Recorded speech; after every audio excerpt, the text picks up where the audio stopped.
Whiskey friends, far and wide, we are live. It is Tasty Tuesday Happy Hour. What's up, y'all? I'm Eric, your humble malt muser.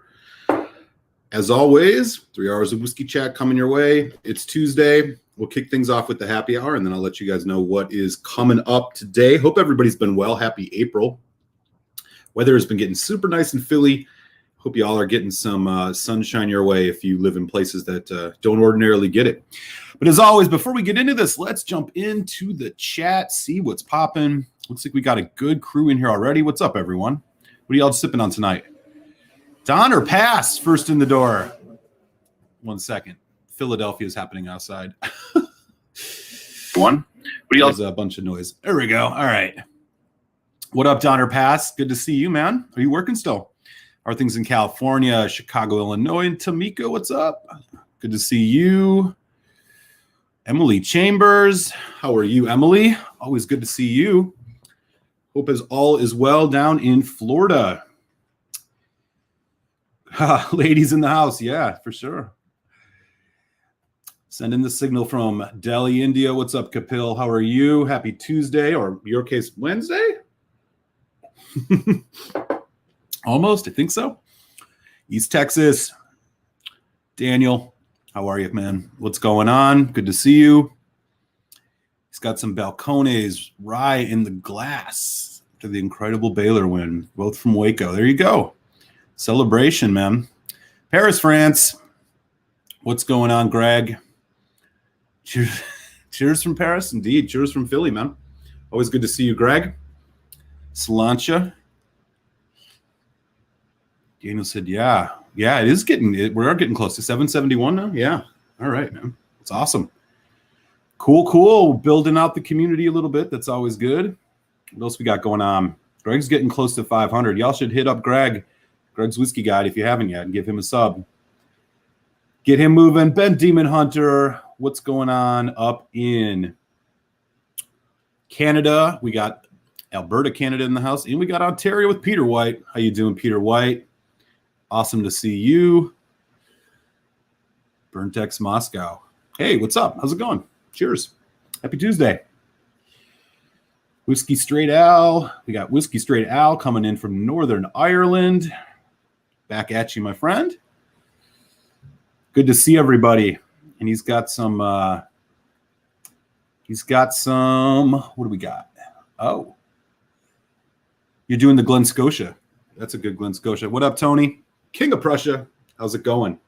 Always a great night with Octomore, indeed. Here's what's up, y'all. All right, let me set the table for everybody. Oh, Cohen. SoCal. What's up? If you get a lot of subs and act like the T-Bag, they will flock to your channel. I don't know if that's what I'm gonna do. I'm never gonna change, man. I'm never gonna sell out, you know. Right on. Yeah, I don't plan on using douchebaggery in any way, shape, or form. All right. We got 12 folks in, which is rad. Let me set up the table. So tonight, the featured whiskey that I'm going to be tasting on, Octomore. This is the heavily peated line from Bruichladdich. This in particular is a 10-year-old Octomore. It's the 4th edition. We're going to get into this, but I'm actually going to do a sample first because this is going to kill my palate for a while. So I got to give a shout out to a good friend of mine, Dan, who's in Chicago. Dan sent me a sample of the Macallan Rare Cask. So I have had this sitting here for about 10 minutes.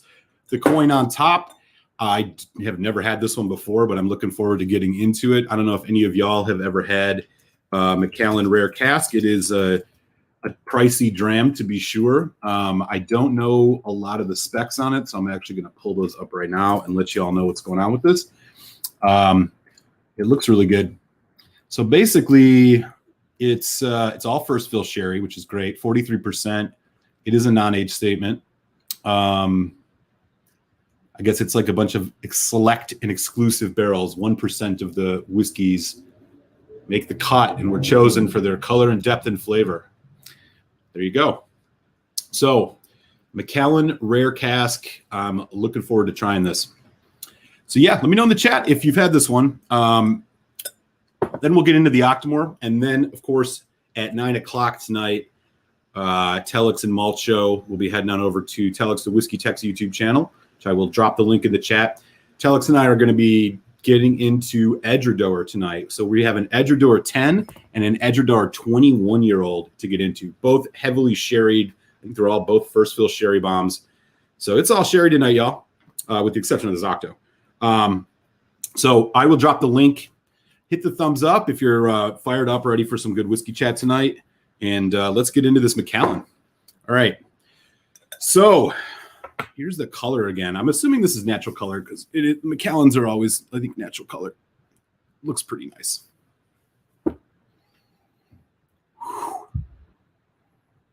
Oh, wow.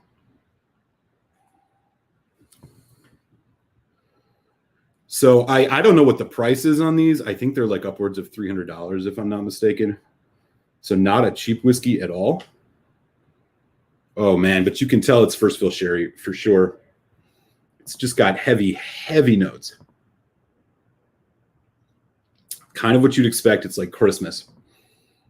You get the dried fruit, which makes me think this has probably got some age on it. Vanilla, raisins, cherry, all that good stuff. Exactly what you'd expect. It's just a lot deeper and richer than like a Macallan 12 or something like that, which I'm sure you all have had before. Yeah, this is serious. Subtle too. There's also like there's a nice spice to it. It's like cinnamon and maybe even like a hints of like clove or something, kind of like that mulled wine. All right. Let's kick it off Tasty Tuesday in style with some Macallan Rare Cask, y'all. Cheers.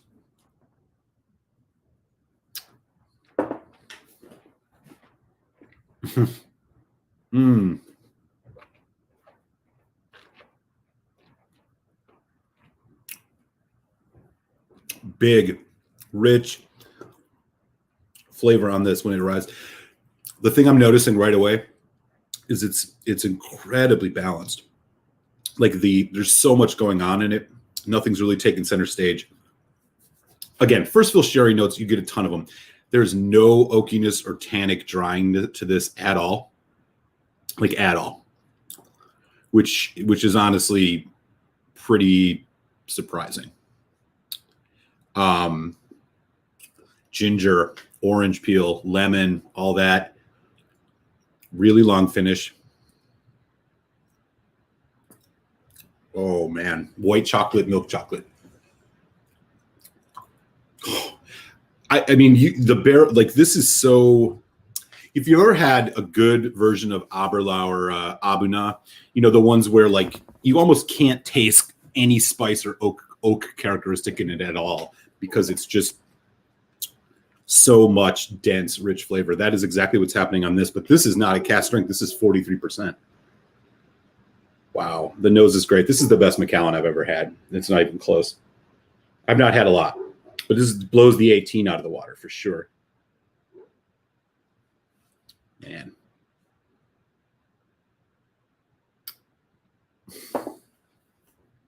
Wow.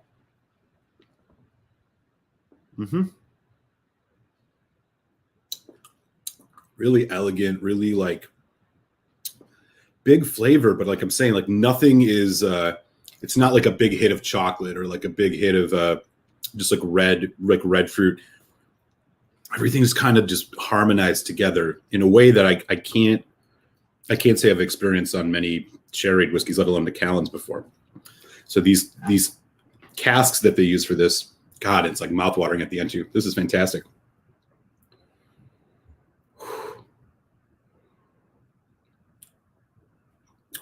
Finish just goes on forever. What a treat. Cheers to my boy Dan. Thank you so much for this. This is a hell of a whiskey. I don't know what year this is. I'm assuming this is the 2020 Macallan Rare Cask. Starting to get a little bit of like a earth tone or earth notes to it as well, but wow. Yeah, this is good.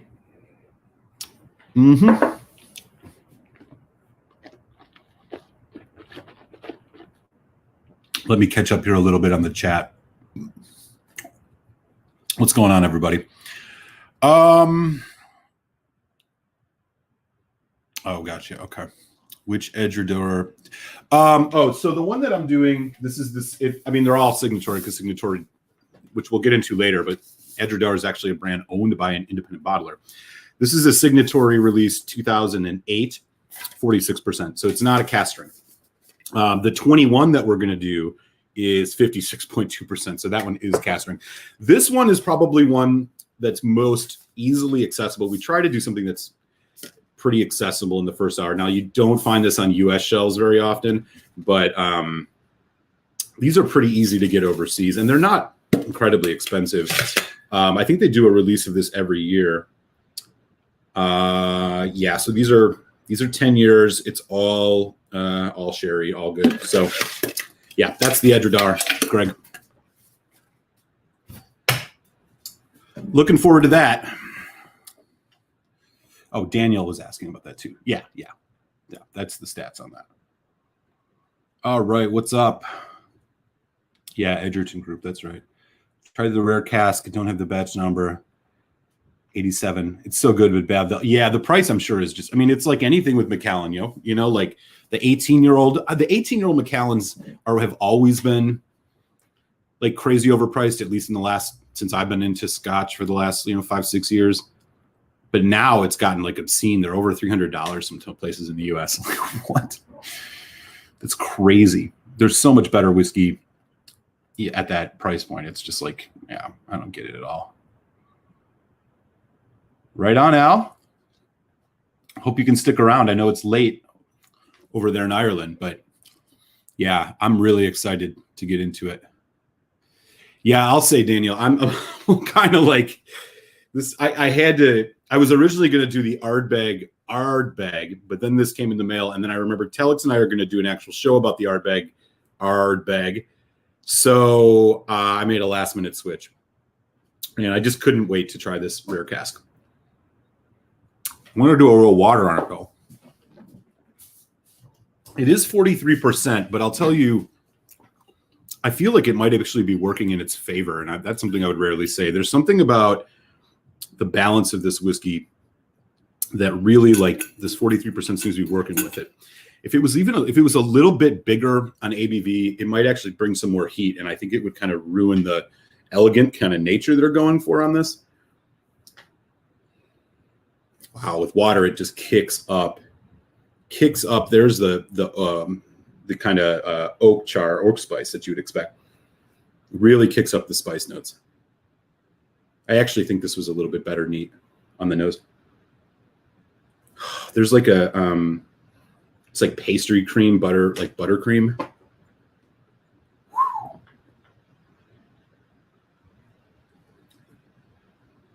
Yeah, it's remarkable how, for something that's all first fill sherry, how this is not just like, I would even hesitate to call this like a sherry bomb. This is not like an Abuna. This is not like a, what other big sherry bombs come? I guess a Balvenie single barrel 15. This is, it's like held back, and in a good way. Huh. Wow, the mouthfeel on this is amazing.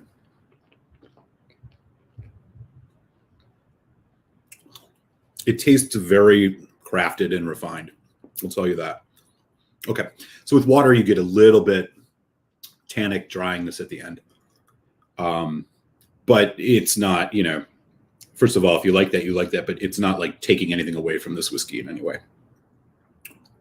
Really good. Really good. What else is going on? James Morgan, what's up, buddy? How are you? Hey, all good, man. I have never had one. So I couldn't tell you, my friend. I couldn't tell you. I have not had the Springbank 18. In fact, I've always heard that if there's a whiskey from Springbank that is, I don't know, that's like, can be hit and miss, it's their 18 years old. I mean, I can't imagine it being a bad whiskey, but that's a good price considering where things are at these days. Might be worth a flyer on that. Peter White's talking a batch 47 or 49. Oh, you're talking about the Abuna? Ooh. Donner Pass is not screwing around. How's that Lagavulin 18 treating you, by the way? Donner was I think you mentioned that a week or two ago that you were diving into that. Did you open it yet? I forget if we talked about that. That's a funky whiskey. Cody the Dram Dude. No Cal. How you doing?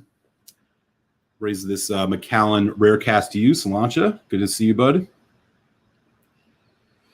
Hey, Andrew Page in Jersey. What's going on? Great to see you. Jack the Pickled Hound is in the house. What's up, y'all?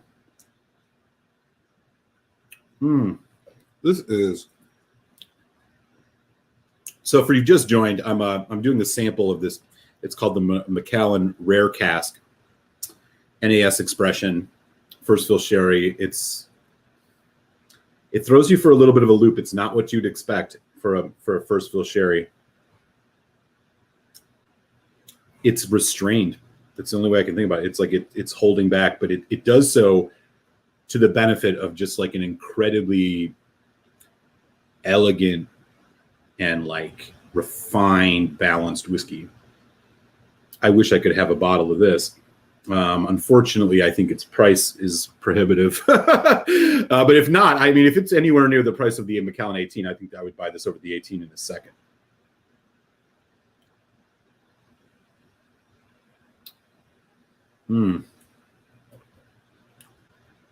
Oily.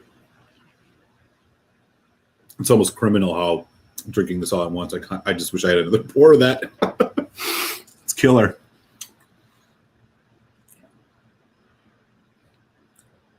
Waterford. Oh, the Tewa enthusiast, like the ones that they're buying. They're like organic Irish whiskeys. I've not had any of those, man. You have to let me know how that is. I see them. They're around like $100, and there's so many different ones. I know they're sourcing barley from different farms, and you know, I don't know if some are better than others or how it works, but I was interested in those for sure. Yeah, yeah, definitely. And a hell of an audible, man. There's this like chocolate. It's like a chocolate orange thing that hangs on at the end here. The finish just goes on forever with this. This is an exceptionally good whiskey. You know what? Let me just take a quick peek here. What is the price of this run? Rare Cask.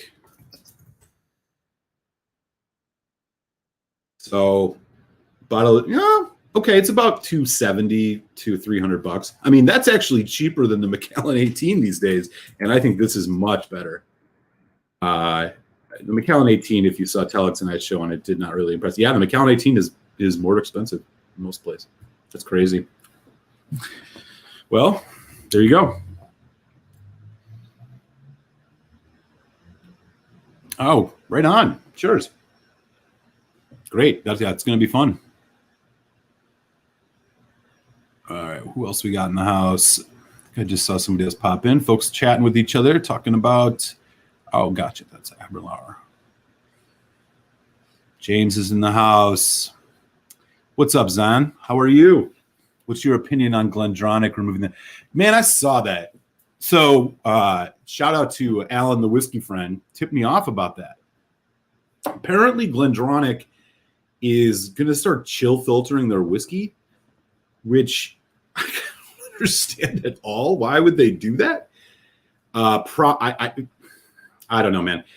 I guess my opinion on it is this. Obviously, like that sucks, but to be completely frank with you, the prices on Glendronachs, first of all, the newer Glendronachs you're buying are not going to be as good as the ones from even the last couple of years, let alone the ones from years and years ago. But the fact that they're going to like start chill filtering it, I just like, I don't understand that. I think chill filtering clearly removes flavor and mouthfeel from whiskey. And funny enough, you would think there are people in the whiskey industry that would not say that dirty truth, but there is a video from Highland Park on YouTube, and it is their master distiller. I forget his name. where he actually says explicitly, I think he's talking about the Highland Park 21 or the cask strength. Can't remember. He says explicitly that they don't chill filter it so to preserve all of the full flavor. So like they acknowledge it. So like they're not, it isn't speculation. Like they know that chill filtering removes some of the quality of the whiskey. Like there's no doubt. So I have no idea why they're doing that. I mean, they're becoming a bigger name, and clearly, like, I don't know, maybe they're trying to market. I shudder to think it's not a good sign. So, especially when you see a lot of distilleries kind of going the opposite way.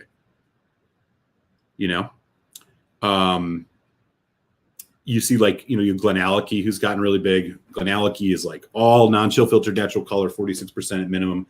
And that's the other thing. After 46%, chill filtering is pointless because like it doesn't actually do anything. Like it doesn't accomplish what you would expect it to accomplish if you do it to like a whiskey under that, just because of the alcohol level or something like that. So yeah, I don't know. It's stupid. It's not a good sign, and like whatever, I have not been buying any Glendronachs just because it's gotten so expensive anyways.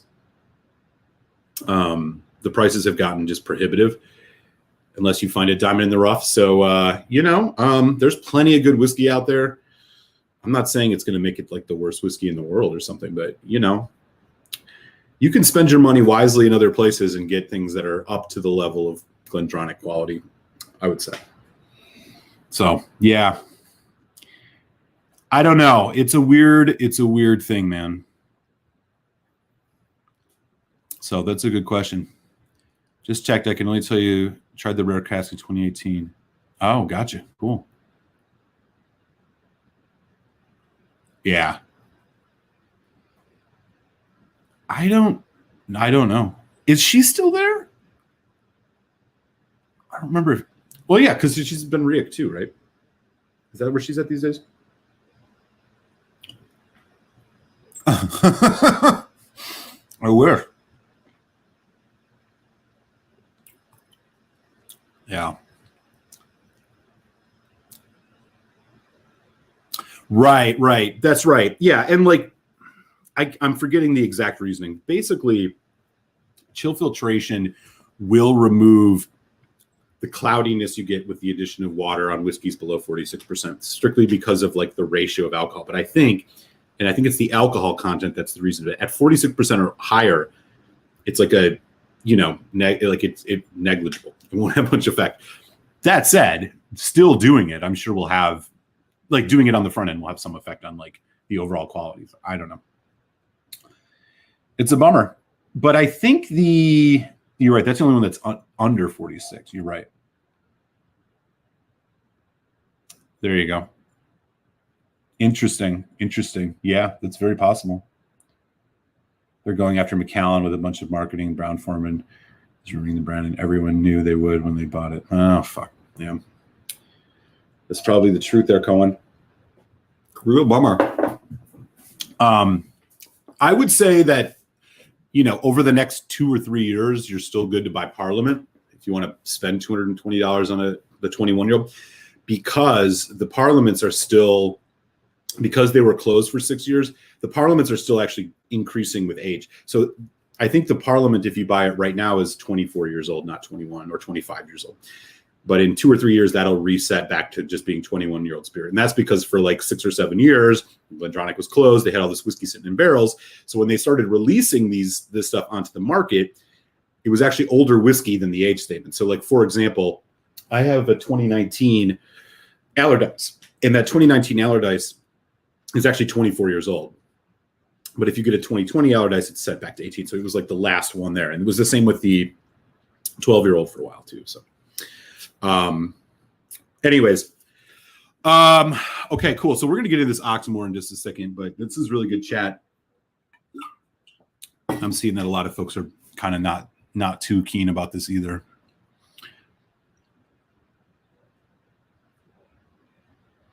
Yeah. That's not a bad idea at all. Yeah, I agree. Yeah, Downer Pass. You said it all. Yeah, just like, the more you get into this and you start learning, I think I wish I just want a natural product, right? Like, I don't want things taken out for aesthetics, but I understand they got to sell stuff. You got to sell stuff, and if you really think that consistency in these ways is going to sell more whiskey, and clearly they do because they do it, I would rather that they put fake color in it than chill filter. I would much rather have non-chill filtered whiskey with fake color than natural color and chill filtration. Hello, Glenn Goyne. Hello, Highland Park, right? Like, I just, the color sucks, but I don't think it does as much to change the flavor. Now, okay, if you do a blind tasting, will you be able to tell? Maybe, maybe not. But as a consumer, you should know that, like, you're getting a product that's, is as artisanally prepared as possible, I guess I would say. And so to me, it just seems like you should get, you shouldn't have to put color or chill or filter the fucking whiskey. It seems pretty simple. If you need to I don't really understand how it works. I just don't understand how somebody thinks that, like, if you go to the store and buy your bottle of Glenlivet 12, and then 4 months later you go get another one, you're going to think back and say, wow, the color of this looks a little bit different than the one that I ordered 4 months ago. Like, I don't get it. I don't know. It might just be one of these things that's been carried on for generations and nobody has stopped doing it. But I know in some cases they want to make the whiskey darker because they want to, there's a connotation with darker whiskey as being better whiskey. You see this with, like, compare a Lafroig 10 to an Ardbeg 10, right? They put color in the Lafroig 10 and it's like, looks a little bit darker, but it's, I wouldn't say a better whiskey than the Ardbeg 10, but it's so good, so. And the fact that they use green bottles in the first place, like, nobody can see the color till you pour it anyway. So, like, anyways, enough about that. Yeah, it's shitty. I haven't been buying Glendronach for a while just because it's got so expensive. I don't imagine it's going to get cheaper in the future. And so I don't imagine that I'll be drinking a lot more Glendronach. There you go. Going to the other side of the spectrum, let's talk about a whiskey that is actually doing things right, a distillery for that matter, and that's Bruichladdich. So Bruichladdich, what we're going to be tasting tonight is this is the Bruichladdich 10 years old. This is the fourth release. It is from 2019, I believe. So if you don't know about the Octomore line, the quick rundown is basically they release 3 to 4 bottles every year. It is the most peated whiskey in all of whiskey. This one, for example, they brag that it is 208 parts per million in terms of peat. So that's how peat is measured. As a point of contrast, an Ardbeg 10 is 50 ppm. So this is a 10-year-old, but the majority of Octomores that you're going to find in their yearly releases are actually like 5 years old. And what I think is so special about Bruichladdich and this lineup is that it showcases how much casks are the most probably important things in terms of making or breaking a good whiskey. 5-year-old whiskey, for the most part, you're not going to expect much out of it. But what they're able to do with their, last year it was like the 11.1, the 11.2, and the 11.3 is like simply outstanding. They also do some finishes on them, which is great. But this one is actually a 10-year-old. And so they've released 4 different 10-year-olds. And this one actually is a little bit more subdued on the, intensity, but I think there's a lot of great complexity to it. One thing about these is they're stupid expensive. And they come in these weird shampoo bottles. I don't know what you think about these. Basically, these are, you can find some Octomores under 200, but most of the time they're going to be in the like 200 to 220, 230 range on the US, which is freaking expensive, especially for heavily peated whiskey, but I do think they're doing really good stuff with these, and they're worth trying. So this one in particular, as I said, it's 10 years old. I believe it was released in 2019 or 2020, one of the two. It's the fourth 10-year-old release they've done. So this is like double the age of most Octomores. This one in particular, 208 parts per million of peat. And that is before it's basically burned and drying out the barley. So it does reduce or gain, I believe, one of the two, based on that. The actual intense amount of peat you could measure scientifically. But we're going to talk a little bit more about the ppm thing in a second after I taste this. This is non-chill filtered. This is natural color, of course, because Bruichladdich doesn't play. 54.3% ABV. As for the maturation on this, I believe it's all ex-bourbon, but I'm not 100% sure. It is probably the only thing I would ask Bruichladdich to do is like, hey, can you put this on your bottle? Yeah, it does not say. All right. So that's the tail of the tape on the Octomore. Let me actually just see if I can find a quick thing, just so you guys can know what the cask is in this. And let me know in the chat, what do you guys think about Octomore? Is it something you go to? Is it like, what the hell, that stuff is way overhyped? What do you think about it? Be interested in hearing your notes. Okay. So this is... You know what? I'm going to need just a sec, y'all, because that ain't the right one. We need to look for the 4th edition. So this one, it's Optic Barley, blah, blah, blah.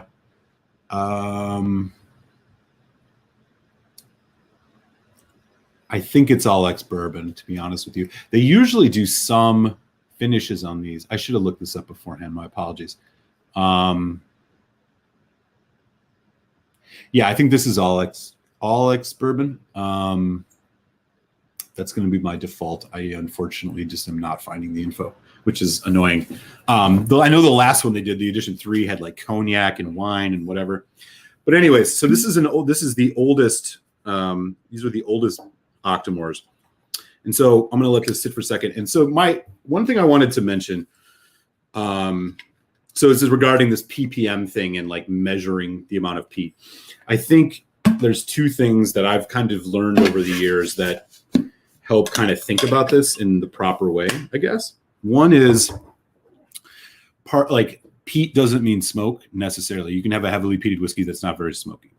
You can have heavily peated whiskeys that are smoky. This whiskey in particular, I don't find particularly smoky. The other thing is that so I was on a whiskey tasting once with this person from Diageo, who was talking about some old Lagavulins and this and that, and like referenced some studies that have been done that basically the human palate can't really detect more than like 30 to 35 ppms. So basically, like anything more than that, you're not really picking it up in the same 1-to-1 ratio of intensity. So the fact that this is 200 versus, an Lafroig, which is 40, like the actual difference that you experience tasting it, I think can vary considerably or be done, caused by other factors. I do think peat brings an intensity to it. And I think that I wouldn't say, I would say like even a Lafroig 10 or something is more intense than some of the Octomores I've had. So I just wanted to share that because I do think it is a little bit of marketing, right? It's the most heavily peated whiskey, blah, blah, blah. And that's great. But the fact that if you think you're tasting 350% more intensity of peat, basically I don't think that that's the case.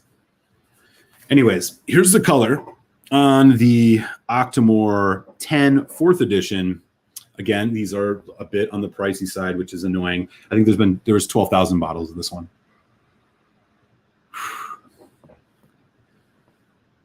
Man, The nose on this, and again, I really stress, like, even that 10 years old, the complexity and just like range of flavor you get off of some of these Octomores, which are 5 to 10 years old, is a testament to their cask selection. It really is. There's so much going on in this. Yes, it's peaty. Yes, there's smoke. It's not a ton of smoke. It's very fragrant. It's like almost floral. There's orange peel. It's just, it's like honeyed. It's peach. It almost is like, it's relaxed. It's like a relaxed whiskey.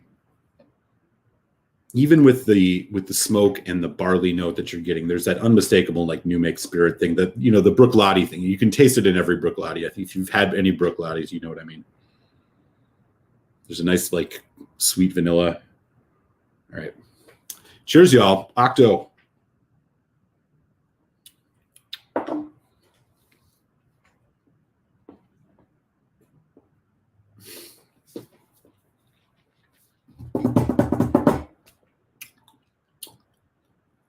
Rich, medium body, really intense. Wow. Brown butter, caramel. And there's enough just sweet malt. There's hints of brown sugar. There's hints of orange, herbal, butterscotch. Nice long finish, smoke, wood, char, long. Hints of mint, anise. It's all over the place and like just really good. It's generally like in 2 words, it's sweet and intense. Awesome stuff. One of the better ones I have been slowly getting in. I was kind of a hater on this stuff because I was like, there's no way I'm paying that much money for these whiskeys. But you know, sometimes you find deals, and so I've slowly built up a few Octomores in the collection, and I will tell you, I've not been converted, but I get it. I really enjoy them, and this one, I think, again, you might be able to find this under $200. Value wise, it's hard to say this is a great value, or even a good value for that matter, just because there's so many other things you can pick up that are heavily peated, et cetera, et cetera. But if you're really looking for something different and something intense in a way that challenges the palate, this 10-year-olds, I think, especially for like folks who are, you know, been around the block a few times with the heavily peated whiskeys, man, this is really good.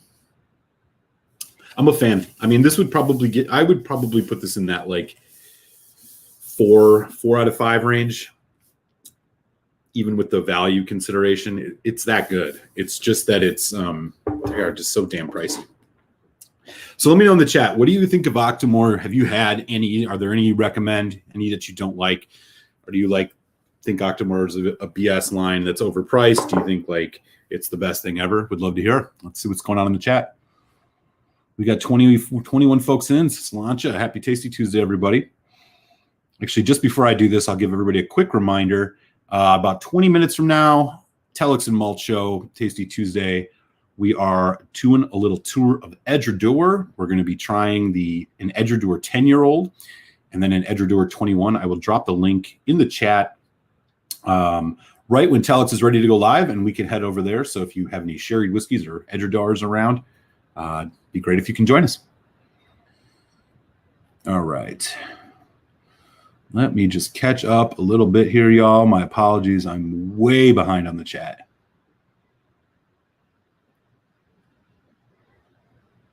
All right. Where was I?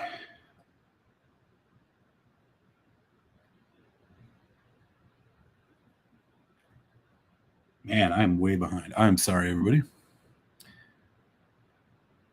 For those who want to learn about Octomore, please watch Demystifying Market Tricks 1, as apparently only me says that trick they use. I can't understand why. Interesting. Never had an Octomore. Okay, well, I'll get you a sample one for sure. Octomore, overpriced. I don't know if it's overhyped.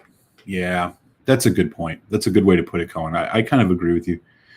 Ardbeg just announced its expansion of the distillery, doubling their stills. Yeah. Yeah, right. Get ready.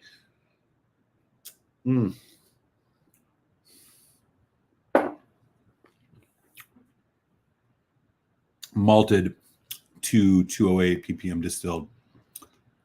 There you go. Yeah. Okay. So it's virgin oak. It's virgin oak and then basically bourbon. Yeah. Thank you for the stats, Dram dude. Appreciate that, Cody. You can tell. I mean, this is the bourbon notes in this, especially now on like the second taste. The caramel, the vanilla, that stuff. It's really kind of what forms the body of this whiskey, and you can tell. There's not much else going on. I mean, the virgin oak, it's hard to tell. Virgin oak's usually like, I find it to be kind of it brings spice, but yeah, with all that peat, it's really hard. It's really hard to tell. No, there you go. Jack Daniels. Huh? Good deal. Cody's got the deets. Thank you for that. I appreciate it. Cheers, man. Yeah, so that's a really good question. I think it has to do with the amount of time. I mean, I mean, they're not adding like 500% more peat to the kiln to like dry the barley. I think what it is it's peated for a longer time. That's my guess. I don't know. I won't say I know for sure, but I mean, that's what makes most sense to me is that like they're drying it for a lot longer or something like that to impart more flavor into the germinating barley. That's my guess. But if anybody else knows, do let me know. Yeah. Ooh, Corey from Not Too. Wow, nice. Yeah, I know, dude. It's crazy, man. People are nuts. I don't know. You know how it is with the Ardbeg heads. That like, and I'm not saying this in a derisive way, but like, I feel like the Ardbeg heads are kind of like the bourbon taters of the Scotch world, right? Like the new Ardbegs come out and like everybody freaks out, chases them down like they're the biggest thing ever. You know, like they're very, very like narrow visioned on it. Like I have to have this. Like that's the only one I want. I think there's a little bit of it in there. And again, no offense. I probably have been that from time. I've been weaning myself off of it over the years. I am not going to chase the Scorch. I am not going to chase the Ardbeg Mickey Heads release. I'm just not going to do it. If I find it and it's at a good price, I'll pick it up. But like I see people trying to sell those on secondary markets for like $300, $350. It's like, oh my God, man. No way for an NAS Ardbeg. And they keep jacking up the price too, right? The Ardbeg Black the committee release was $240. I mean, I liked it, but like, man, I think I have a bottle of it or two. I liked it, but it was like, dude, I can't. They keep just going higher and higher.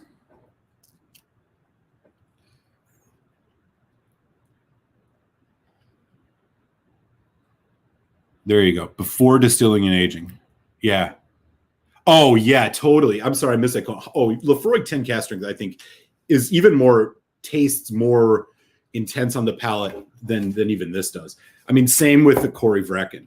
I would say Corey Vrecken as well from Ardbeg. Yeah, it's a marketing thing to some degree. I mean, I think what makes these Octomore so special is, again, like the quality of the casks that they're using. And honestly, it's like for 5-year-old whiskeys or even 10-year-old, I mean, these are really, really well made. I mean, take price out of the equation.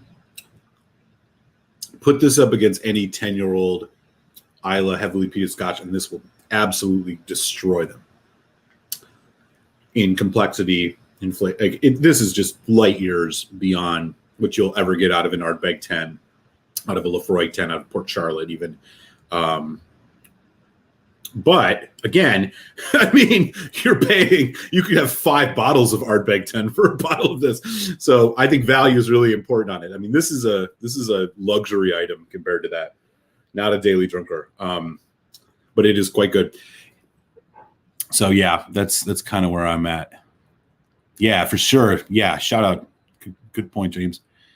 Hey, Hroll, how many ppm are left after distillation and maturation? Most is lost, I reckon. I would think so. I don't know. I don't know if they can. I mean, I don't know if it's been measured or if they can measure it. That's a great question, though. Greg, do you have any idea about that? Sames. Here you go. He's got a Dutch Pal's blog. You'll understand everything about it. I'm not even sure you're able to explain, but it is scientific. Yeah. So there you go. Check out that Croy and other folks. That link right there, or that name. Just Google that, and if you really want to get into the details. Yeah, I mean, it's the science of things.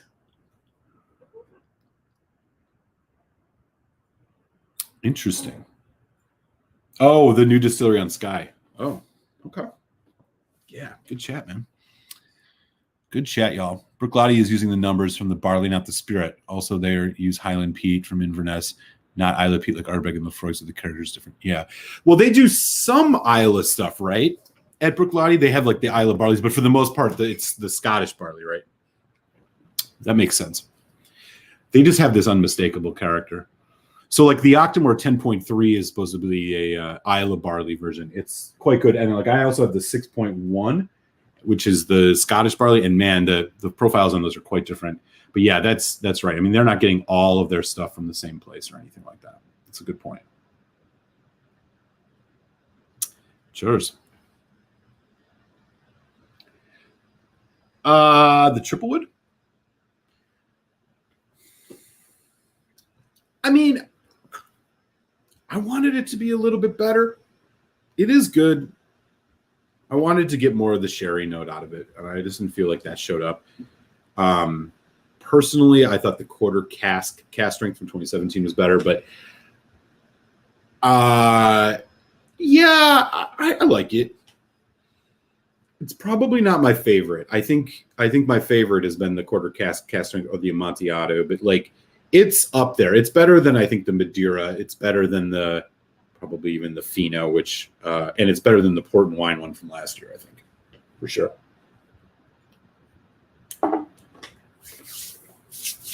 mean, if you see it for like $70 or something like that, I would buy it for sure. It's good for that price.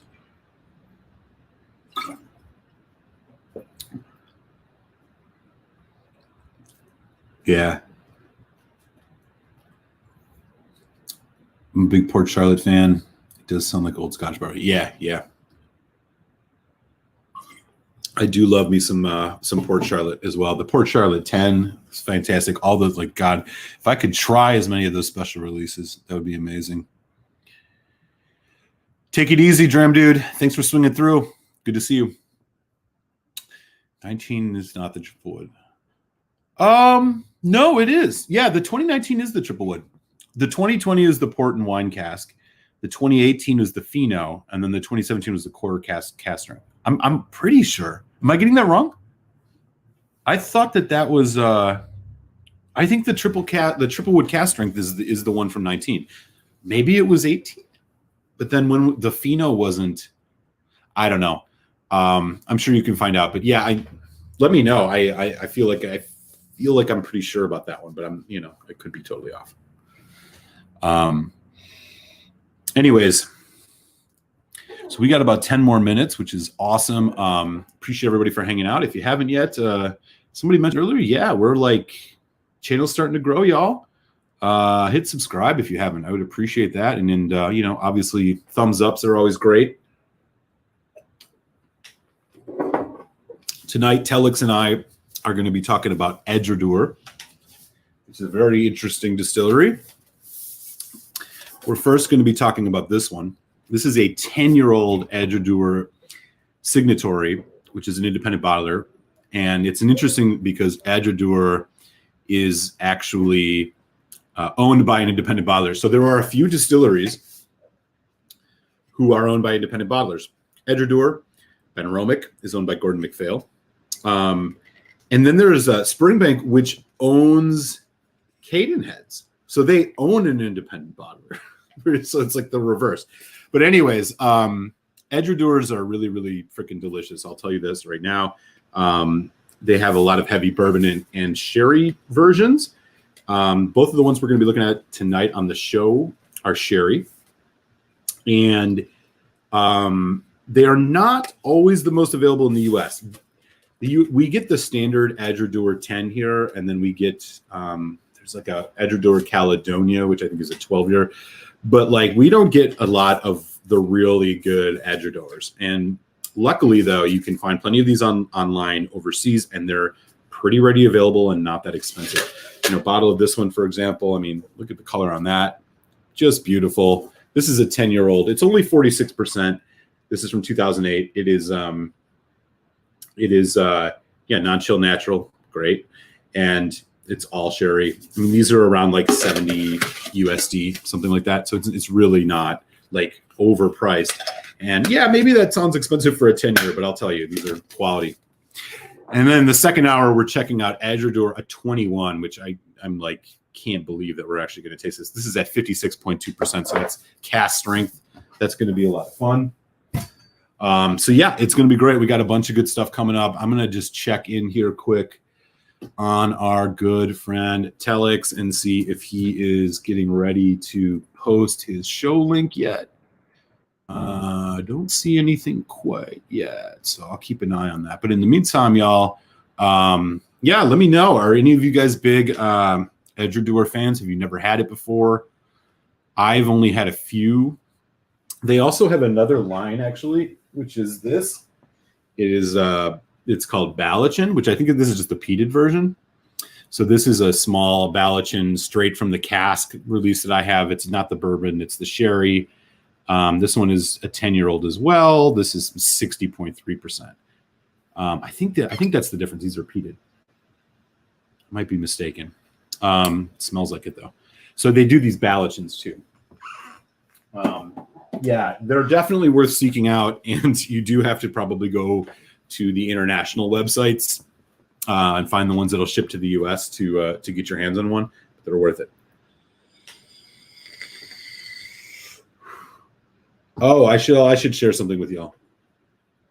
So before we sign off tonight, I did get my hands finally on something that's very, very special. This is probably the rarest whiskey I've ever bought or got my hands on. So what I got here is a Lagavulin 16. And this is no ordinary Lagavulin 16. This is actually a White Horse Lagavulin 16. This is from the early 1990s. And the key difference here is just that this is when they were still in association with White Horse Distillers. It is still at 43%. This is part of the classic malt series that they had. And there are subtle ways to know if you ever find a White Horse. They are pretty near impossible to get your hands on these days. But as you can see, the box is not in the greatest shape. But it looks like your typical Lagavulin 16 box, except there's a couple differences. It does mention White Horse Distillers Glasgow on the bottom. It has their appointment with the king, blah, blah, blah, blah. And then you'll notice the Isla and the year thing much more prominently on the front of the bottle than you normally see.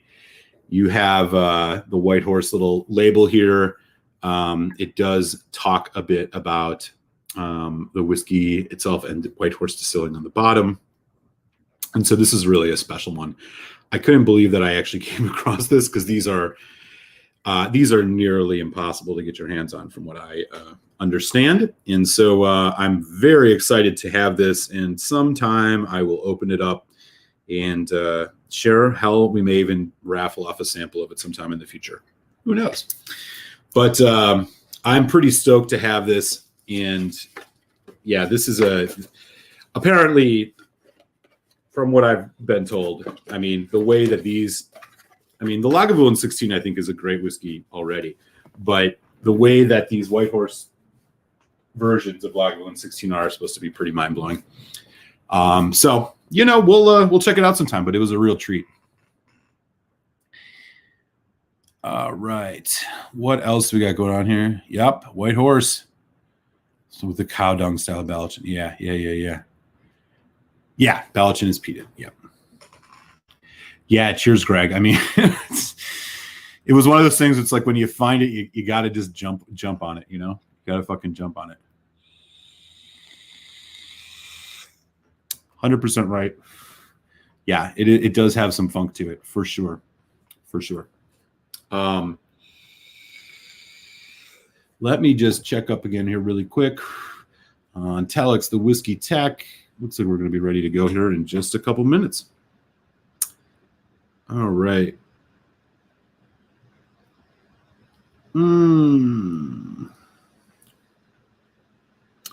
me one sec, y'all.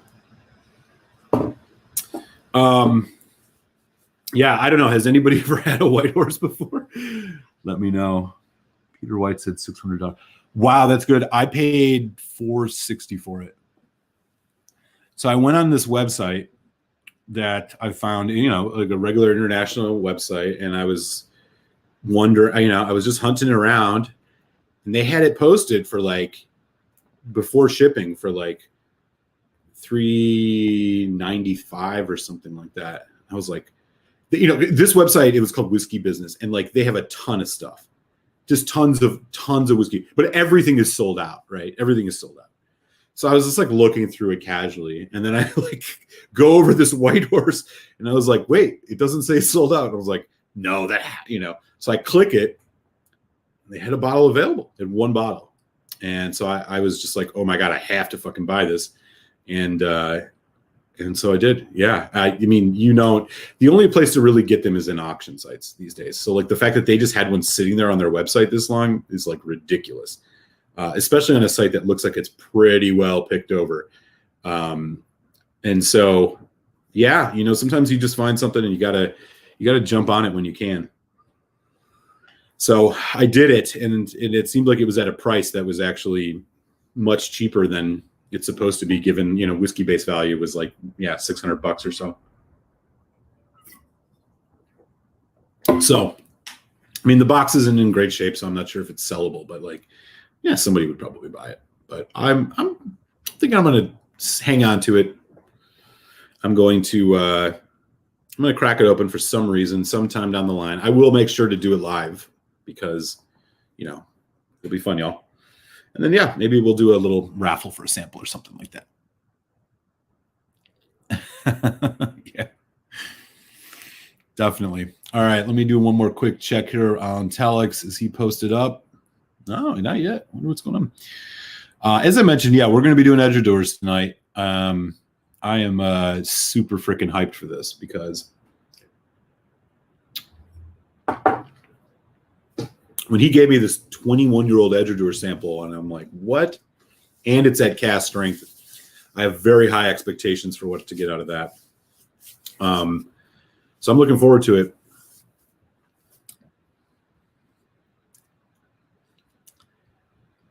Yeah, for sure. For sure. Yeah. I 100% agree. Yeah.